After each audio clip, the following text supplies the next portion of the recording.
Chers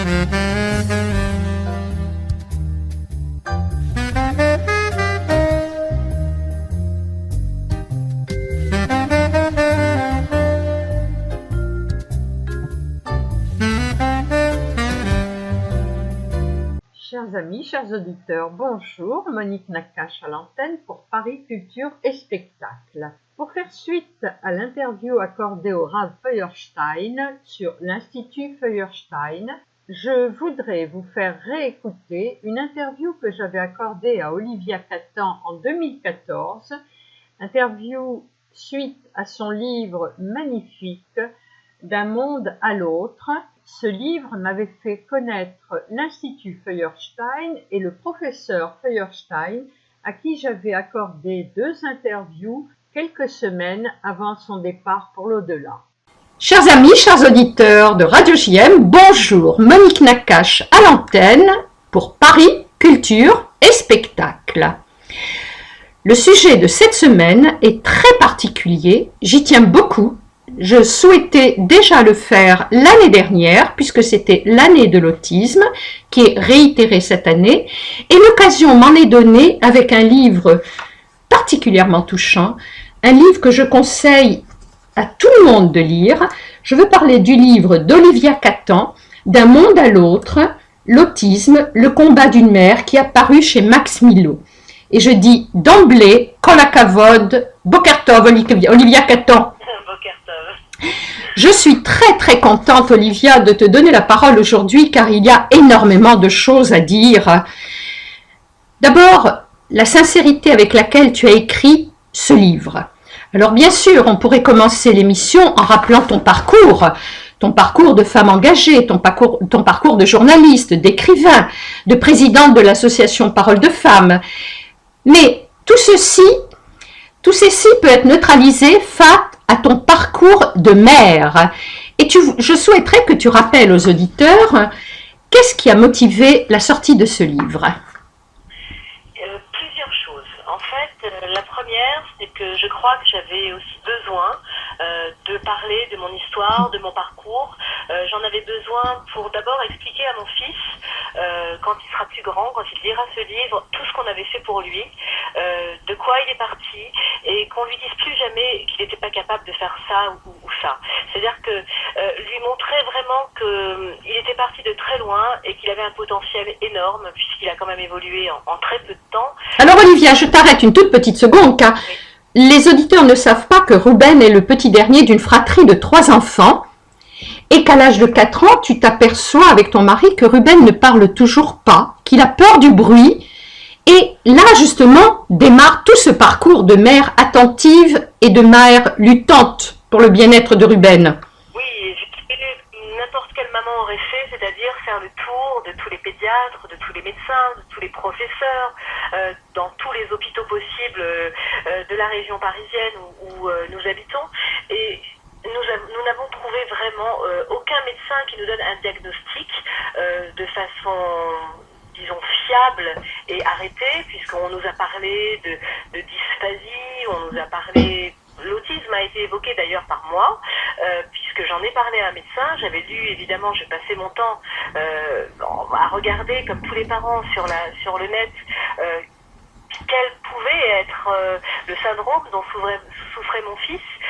Et quand j'écrivais absence de parole, peur de certains bruits, je tombais à chaque fois sur le mot autisme.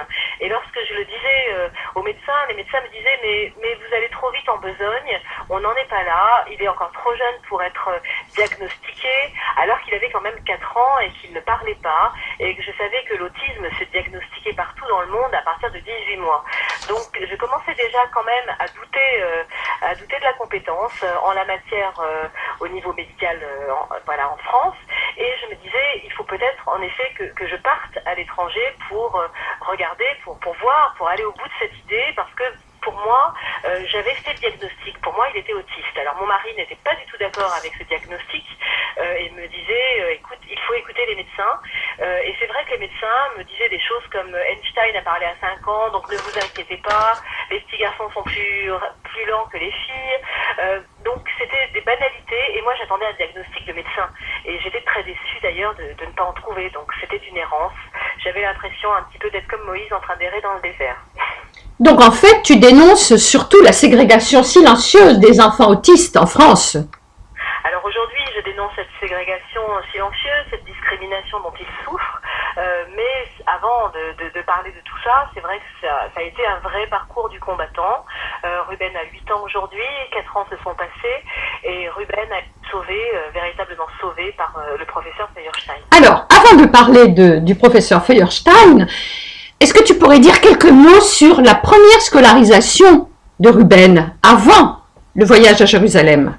Alors la première scolarisation a été dramatique puisque le médecin m'avait dit écoutez, pour le faire parler, il faut le mettre à l'école, ce que j'ai fait en maternelle, mais je n'étais pas convaincue. Mon mari l'était, donc tout le monde l'était autour de moi et tout le monde m'influençait en me disant il faut absolument le mettre à l'école, tu as trop peur pour lui, etc., etc. Et je ne voulais pas le mettre à l'école parce qu'un enfant qui ne parle pas, je trouvais que c'était quand même extrêmement dangereux parce que je me disais il peut lui arriver tout et n'importe quoi. Surtout qu'il avait quand même peur de certains bruits et cela m'inquiétait beaucoup. Et puis j'ai fini par écouter tout le monde et l'inscrire dans une école qui était près de chez nous. Et la première matinée s'est extrêmement bien passée. L'après-midi a été catastrophique puisqu'on m'appelle à 16 h en me disant que mon fils avait été perdu ou kidnappé. Il ne le savait pas. Et là, ça a été évidemment pour moi un drame, un choc. Enfin, je laisse imaginer aux parents ce qu'on peut ressentir à ce moment-là. Jusqu'au moment où tu as retrouvé Ruben chez la boulangère. Oui. Et quelque part, tu sais, Olivia, en lisant ce témoignage, je me suis dit que cette jeune femme boulangère, qui n'avait pas de formation du centre Feuerstein, a appliqué de manière induite la méthode Feuerstein. Complètement. Et c'est vrai que Ruben, en fait, ce qui s'était passé, c'est que la maîtresse, puisque aujourd'hui je connais la vérité, puisqu'à la sortie du livre, il m'a entendu parler de cette école et nous a raconté en fait ce qui s'était passé. Donc c'était un moment pour nous extrêmement fort et émouvant que j'ai pas pu raconter dans le livre, malheureusement, mais il nous a raconté que la maîtresse lui a dit si tu te lèves encore une fois de ta chaise, je te ramène chez toi. Et Ruben, pendant la récréation, comme la maîtresse lui avait dit ça, il est rentré à la maison. Comme il y a un code et un digicode, il n'a pas pu l'atteindre puisqu'il était trop petit et du coup il est allé dans un commerce m'attendre. Mais comme il ne parlait pas, il n'a pas pu s'exprimer et la boulangère évidemment l'a gardé en comprenant tout de suite qu'il s'était perdu. Et en entendant les sirènes de police, elle est sortie avec lui dans les bras et c'est là voilà, qu'on l'a retrouvé au bout quand même de quelques heures de recherche avec la police. Et elle a appliqué le contact corporel avec Ruben. Elle a pris dans les bras. Totalement. Ouais. Le contact visuel, le contact charnel, parce qu'elle l'a pris dans ses bras, elle l'a rassuré, elle l'a fait asseoir à côté d'elle, et elle le regardait avec tant d'amour, et puis voilà, tant finalement un espèce d'instinct maternel, que Ruben s'est senti en sécurité, et donc m'a attendu à cet endroit-là, oui. Et là, enfin, la lumière apparaît avec le livre de Mariana Lupan, qui te fait découvrir à toi et à ton mari le centre Feuerstein à Jérusalem. Tu vas nous raconter tout ça, Olivia. Oui. Et en fait, ce qui s'est passé, c'est que Ruben suivait des cours de piano chez une dame, parce qu'il adore la musique, et nous sommes pianistes, mon mari et moi, et à ce moment-là, elle nous parle d'un livre qu'elle a lu, qui l'a beaucoup ému, et elle nous donne ce livre de Mariana Lupan. Et en lisant, je retrouve complètement le caractère de mon fils, même si Ruben voilà, n'avait aucun problème, parce que le fils de Mariana avait d'autres problèmes de handicap moteur. Et donc je lis et je retrouve totalement mon fils. Et elle raconte comment ce qu'est la méthode Feuerstein, comment il a vraiment réussi à sauver son fils, à le faire progresser de façon extraordinaire en très peu de temps.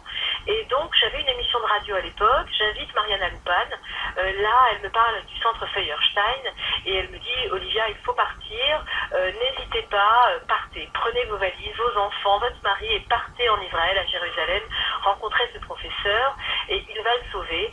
Et voilà, et en effet évidemment tout ce qu'elle m'avait prédit s'est passé. J'ai appelé le professeur Feuerstein, je lui ai laissé le message désespéré d'une maman, je pleurais au téléphone, je me suis dit, il va jamais me rappeler, et en fait il m'a rappelé le lendemain. Lui-même.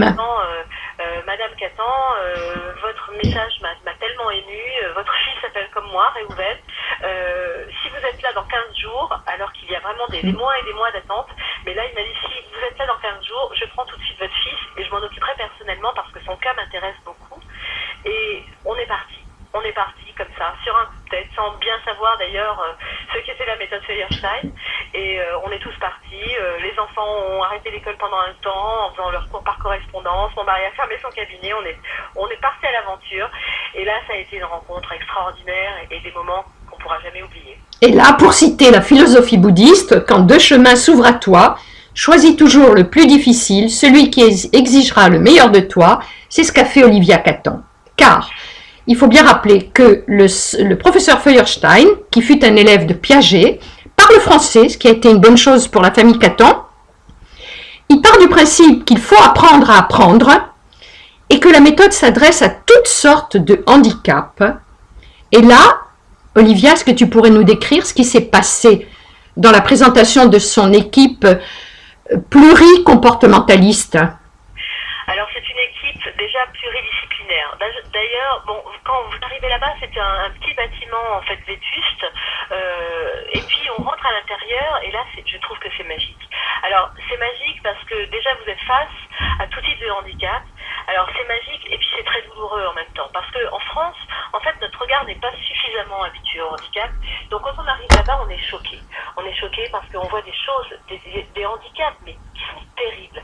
Et puis finalement, en 3 semaines, parce que c'est le temps que nous sommes restés là-bas, on apprend à vivre avec toutes ces formes de handicap et on les regarde de façon totalement normale à la fin du séjour. Et donc nous, on a beaucoup appris aussi nous-mêmes sur ce regard qu'on peut avoir sur le handicap. Donc déjà, on trouvait que Ruben n'était pas si finalement handicapé, alors qu'on en faisait toute une montagne quand on était en France, mais on voyait une telle souffrance qu'on se disait, bah finalement c'est pas si grave ce qu'il a. Donc déjà on était quand même dans quelque chose de très très positif. Et puis dans un partage avec les autres familles, puisque dès que vous arrivez, il y a une espèce de petit salon d'attente où toutes les familles se rencontraient pendant les moments où il n'y a pas cours, parce que c'est vraiment des cours et de stimulation qu'on fait à l'enfant, mais on forme en même temps les parents.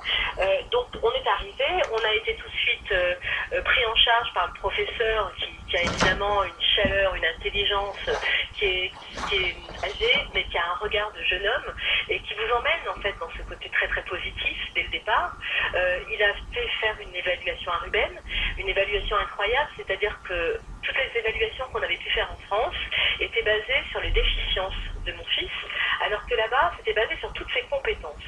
Et on s'est aperçu, en fait, que Ruben était super intelligent, alors qu'on en doutait. On ne le connaissait pas, finalement, on a découvert notre enfant là-bas. C'était une seconde naissance pour Ruben. Et il nous a montré que finalement Ruben avait plein de potentiel, qu'il y avait plein de choses à travailler, mais que finalement on allait vraiment avec cette remédiation cognitive et cette stimulation arriver en très peu de temps à faire des progrès à Ruben. Et on a été pris en charge par toute une équipe, une orthophoniste, une psychomotricienne, des comportementalistes, un nutritionniste, un neurologue. Donc c'était une équipe, on est allé à Adassa faire tout ce qui était examens médicaux, ce qu'on n'avait pas fait d'ailleurs en France, puisque aucun médecin ne nous avait proposé de le faire. On a commencé à parler du régime de Ruben, pourquoi il ne dormait pas la nuit, parce qu'il ne dormait pas la nuit. Donc en fait, on a fait plein de choses à différents niveaux. On a été pris en charge. On a été pris en charge en plus avec toute la fratrie. On avait même un psychologue qui voyait nos filles. Enfin, c'est extraordinaire, quoi. Et quand la première heure d'orthophonie a commencé, c'était 5 heures de stimulation par jour. Et au bout d'une semaine, le miracle s'est accompli. C'est-à-dire qu'on a eu la première phrase de Ruben un matin au réveil, quand Ruben m'a dit, alors qu'il était petit, il m'a dit bonjour maman, comment que ça va? Et là, je peux vous dire que c'était le plus beau moment de ma vie. Ah ben, et comment on a vraiment, ça relève du miracle. Quand on s'aperçoit qu'au bout de 15 jours, Ruben se met à parler, on se demande... On ne savait pas si c'était la méthode Feuerstein ou si c'était la chaleur et la émouna de Jérusalem. Oui. Et vraiment, à l'appui de tout ça, je souhaite longue vie au professeur Feuerstein. Très longue. Alors, dans le concret maintenant, Olivia, comment était programmée la journée de Ruben avec les différents intervenants? Alors en fait, ça commençait il y avait à peu près 5 heures de stimulation. Donc la première heure, c'était l'orthophonie, deuxième heure, la psychomotricité, la troisième heure, il travaillait sur un ordinateur avec un comportementaliste. Après, c'était une psychologue comportementaliste américaine, donc je faisais une traduction simultanée à Ruben, ce qui fait qu'à la fin du séjour, d'ailleurs, il nous disait plein de mots en plus en anglais, et puis aussi en hébreu. Il y avait plein de choses, et c'est vrai qu'au bout de 3 semaines, Ruben, il est parti avec, il disait 3 mots avant de partir. Il disait juste maman, mage pour fromage, et il nous disait machiar. Ça, on n'a jamais compris pourquoi. Donc ça, c'est impressionnant. C'est impressionnant. On n'a vraiment jamais compris pourquoi. Ça a été, voilà, dans ces 3 mots, il y avait le mot machiar. C'était assez extraordinaire. Et après, quand on est reparti du centre Feuerstein, Ruben avait à peu près plus de 500 mots à son actif, avec quelques phrases. Alors, évidemment, au centre Feuerstein, on se sert aussi beaucoup des pictogrammes, c'est-à-dire qu'on associe en fait un mot à une image. Et c'est vrai que ça lui a fait faire un progrès aussi extraordinaire. Et donc, comme on est formé en même temps et qu'on assiste à cette stimulation, hein, on ne fait pas comme en France où on est chassé du cabinet du psychanalyste pour être mis dans la salle d'attente. Là, on participe totalement en fait à l'évolution de l'enfant et au progrès. Et du coup, on est formé et on peut continuer cette méthode une fois qu'on est rentré. Et puis dans la vie quotidienne, parce que la méthode Feuerstein, c'est une méthode éducative qui nous permet en fait de faire de la stimulation, mais dans chaque acte de notre vie, en allant faire des courses, en allant au marché. Et pour lui, en fait, c'est extrêmement important pour le professeur de se servir de cette méthode dans la vie de tous les jours, pour des gestes quotidiens. Et c'est comme ça, en fait, vraiment que Ruben a fait des progrès et toujours allié, si tu veux, le sens à la réflexion, à la parole. C'est-à-dire, par exemple, quand on fait le marché, c'est choisir des fruits, connaître le nom du fruit, le sentir, le goûter, parce que ces enfants ont un problème sensoriel qui se rajoute au reste, et du coup, ils progressent aussi au niveau sensoriel de façon incroyable. Mais alors, Olivia, quelle est l'explication du professeur Feuerstein et de son équipe pour la crainte du bruit qu'éprouvait Ruben? Alors c'est pareil, c'est-à-dire que Ruben souffre d'hypoacousie. D'autres enfants souffrent d'autres choses au niveau auditif. Quand ils entendent en fait un bruit, par exemple de perceuse, ils le perçoivent beaucoup plus fort que la normale. C'est-à-dire qu'un bruit très lointain que tu n'entendrais pas, lui, il va l'entendre. Et on a l'impression que ces bruits les touchent au niveau de leur corps, que ça rentre en eux. Et c'est ce que Ruben m'a expliqué d'ailleurs, quand il a eu la parole, il a pu m'expliquer ce qu'il ressentait. Donc il y a tout un travail de désensibilisation au niveau sensoriel qu'on a fait aussi avec eux, c'est-à-dire qu'il y a des CD-ROM que l'on met pour écouter différents bruits, et en fait on explique à l'enfant ce qu'est le bruit, on l'habitue au bruit par exemple de la perceuse, d'un klaxon, voilà, différents bruits. Pour l'aider à désamplifier l'éventuel bruit trop important. Quand le bruit est identifié, après l'enfant a beaucoup moins peur. Quand il a une explication, en lui disant, voilà, par exemple, ce bruit de la perceuse, c'est une perceuse, le monsieur fait des travaux, je lui montrais le monsieur qui faisait des travaux, et puis, au bout d'un moment, il a fini par s'habituer, en fait, à ce bruit, en comprenant que ce bruit ne pouvait pas l'atteindre.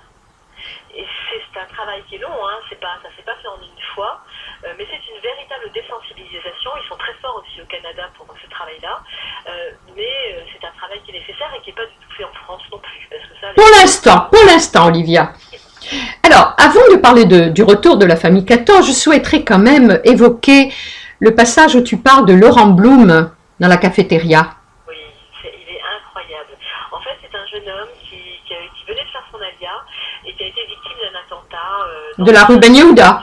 Voilà, tout à fait.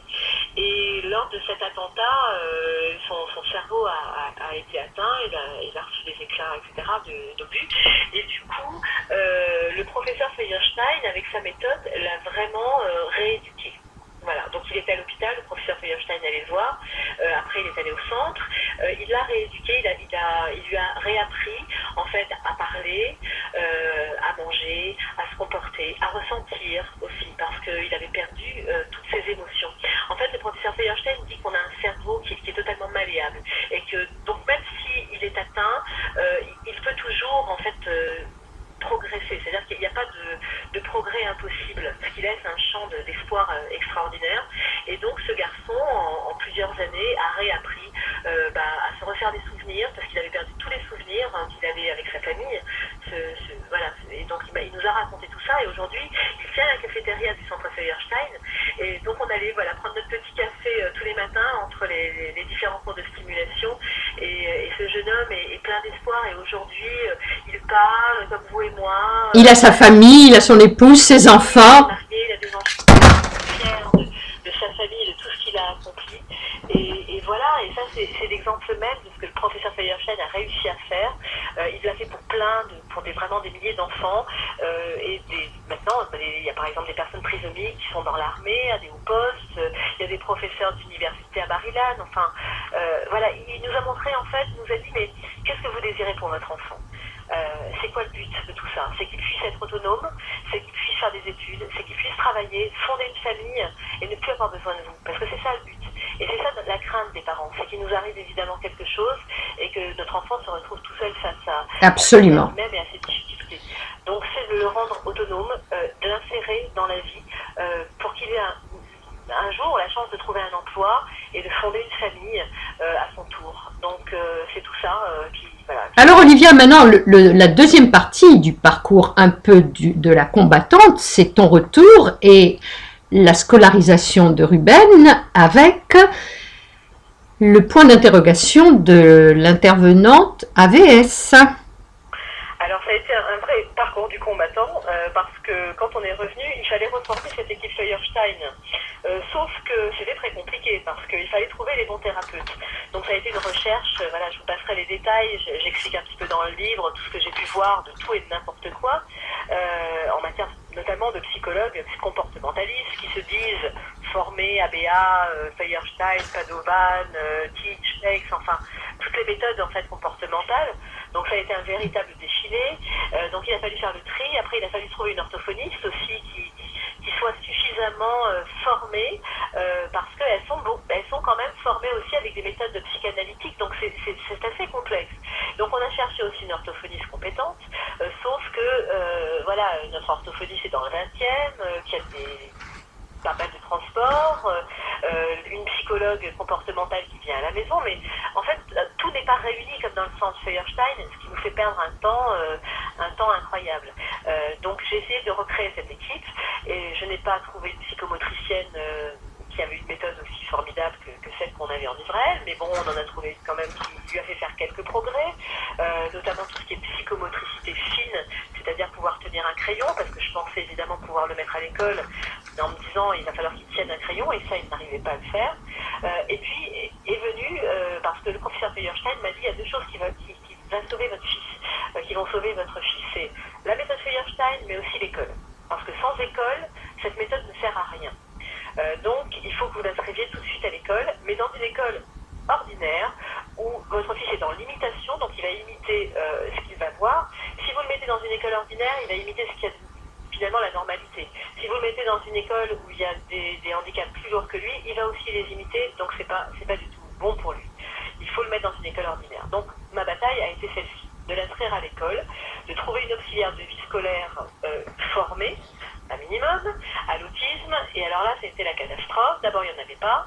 Après, on m'a présenté une jeune femme qui était sourde, je ne comprenais pas bien comment on pouvait présenter une femme qui ne pouvait pas être dans la communication avec Ruben, alors que Ruben, justement, avait un problème de communication. Et puis après, on m'a dit, finalement, il n'y en a pas. Donc, on ne peut pas prendre votre enfant à l'école. Et là, ça a été une autre bataille. C'est de me faire accepter, moi, en tant que maman, comme auxiliaire de vie scolaire pour mon fils, en leur prouvant que j'étais formée, que j'avais des aptitudes. Heureusement que j'avais fait des choses à l'école avec Parole de Femmes, donc je connaissais un petit peu l'éducation nationale. Et voilà, en les menaçant de faire une manifestation, voilà, en essayant de les amadouer, en leur expliquant à quel point je voulais vraiment travailler en partenariat avec l'éducation nationale, et bien on a réussi à trouver un compromis. Je suis rentrée à l'école comme auxiliaire de vie scolaire, et ça s'est quand même super bien passé.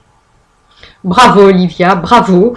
Bravo aussi à l'équipe pédagogique, à l'école qui m'a reçue, parce que c'est vrai qu'au départ, ils me voyaient arriver comme une maman et donc avec beaucoup d'a priori et peur de comment je pouvais réagir en classe.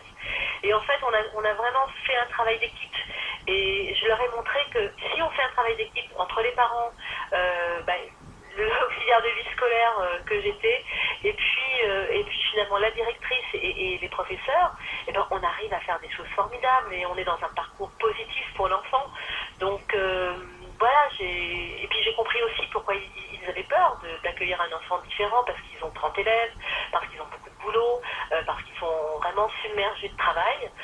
Donc en voyant comment Ruben, au contraire, tirait la classe vers le haut et pas vers le bas, ils se sont dit, bah, finalement, c'est un regard différent et c'est un apport pour nous, pour les autres enfants. Et du coup, c'est devenu vraiment un moment formidable, l'école.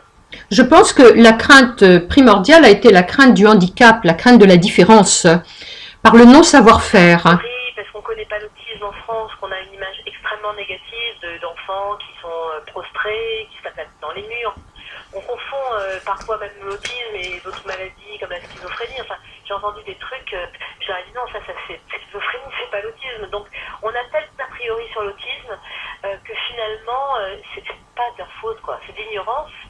Et là, évidemment, j'en veux au pouvoir politique, parce que c'est à cause de cet immobilisme politique qui aurait dû faire une grande sensibilisation générale pour expliquer ce qu'était l'autisme, que des gens finissent par se dire finalement c'est bon, on peut peut-être les scolariser, ces enfants. Et aujourd'hui, c'est pas le cas, il n'y a que 20% d'enfants qui sont scolarisés. Y a-t-il un espoir pour cette année qui est de nouveau l'année de l'autisme? Il y a un espoir, oui et non. Alors on a fait un petit progrès, c'est-à-dire que la ministre Mariareta Carlotti quand même a réussi avec son plan autisme à montrer que la bonne méthode par rapport à la haute autorité de santé, c'était les méthodes comportementales qui ont fait vraiment, qui ont montré à quel point on pouvait faire progresser les enfants. Donc elle a combattu quand même la psychanalyse en tout cas pour l'autisme, parce que bon, la psychanalyse c'est une chose, ça peut sûrement faire du bien peut-être à des adultes consentants qui ont envie de s'allonger sur le divan, mais en tout cas pour les enfants autistes, ça ne marche pas. Alors quand je dis que ça ne marche pas, ce n'est pas parce que je veux faire une guerre aux psychanalystes, c'est simplement leur expliquer qu'on a essayé. C'est pas qu'on n'a pas essayé, c'est-à-dire que j'ai essayé. J'ai écouté les médecins en France qui me disaient d'aller voir une psychanalyse. J'y suis allée. J'ai tenté l'aventure pendant 6 mois. Et en fait, on n'a fait aucun progrès. Rien n'a été fait par rapport à Ruben, qui avait besoin de stimulation. Et le fait d'être assis par terre alors qu'il ne parlait pas et d'être face à un psychanalyste, ça ne pouvait rien donner parce qu'il n'y avait pas de communication. Donc, ce dont il avait besoin, c'était de la stimulation. Donc, Mariareta Carlotti a réussi ce pari-là. Mais elle n'a pas fait plus. Et évidemment, c'est ça que je lui reproche aujourd'hui. C'est-à-dire qu'aujourd'hui, il faudrait que Mariareta Carlotti oblige, et je sais que ce n'est pas facile, mais oblige l'éducation nationale à travailler avec elle, à s'asseoir à une table et appeler les syndicats de professeurs à s'asseoir à cette table pour essayer de négocier la scolarisation des enfants autistes. Et c'est ça dont je rêve. Alors, évidemment, j'ai interpellé la ministre parce qu'elle est responsable du handicap. Mais aujourd'hui, il faut interpeller tous les ministres pour qu'ils travaillent ensemble par rapport à l'autisme. Interpeller Marisol Touraine au niveau de la santé, interpeller Vincent Payon par rapport à l'école, mais interpeller aussi Aurélie Filippetti par rapport à la culture, et puis même Valérie Fourneron par rapport au sport, parce qu'aujourd'hui, il y a une discrimination qui est générale, et ça concerne l'État. Ça ne concerne pas seulement un ministère, ça concerne l'État tout entier qui doit travailler à l'intégration sociale de ces enfants et ça, de toute façon, ça sera un bien pour la société française parce que ces enfants, pour l'instant, sont un poids pour l'éducation, pour la société, alors qu'ils sont une richesse et qu'ils ont des compétences. Tout à fait. S'ils ne bénéficient pas d'éducation, ils ne peuvent pas après aller trouver du boulot plus tard. Donc c'est un vrai pari pour le nouveau gouvernement de François Hollande d'essayer vraiment d'intégrer ces enfants dès la petite enfance pour pouvoir après les faire progresser et les intégrer de façon progressive dans la société. Donc moi je me bats pour ça aujourd'hui. Je voudrais rappeler aux auditeurs que Olivia Catan sera le 15 mars à Marseille, invitée par le maire de votre ville, Bruno Gilles, qui a ouvert une classe pour autistes, pour enfants autistes. Olivia va nous en parler. Oui, en fait, je viendrai parce que j'ai eu beaucoup de témoignages de parents qui me demandaient de venir à Marseille et j'ai eu l'appel du maire qui avait lu mon livre Bruno Gilles en me disant que ce livre l'avait beaucoup touché, qu'il avait ouvert une classe et qu'il était très très concerné par le handicap. Et donc il m'a proposé de venir faire une dédicace et une conférence dans sa mairie. Donc je serai à Marseille le samedi 15 pour rencontrer toutes les familles, pour les aider évidemment, et puis peut-être aussi pour parler d'un centre possible, un centre Feuerstein, ouverture d'un centre prochain dans la ville de Marseille. Bravo, merci Olivia Catan. Je voudrais rappeler le témoignage poignant d'Olivia Catan.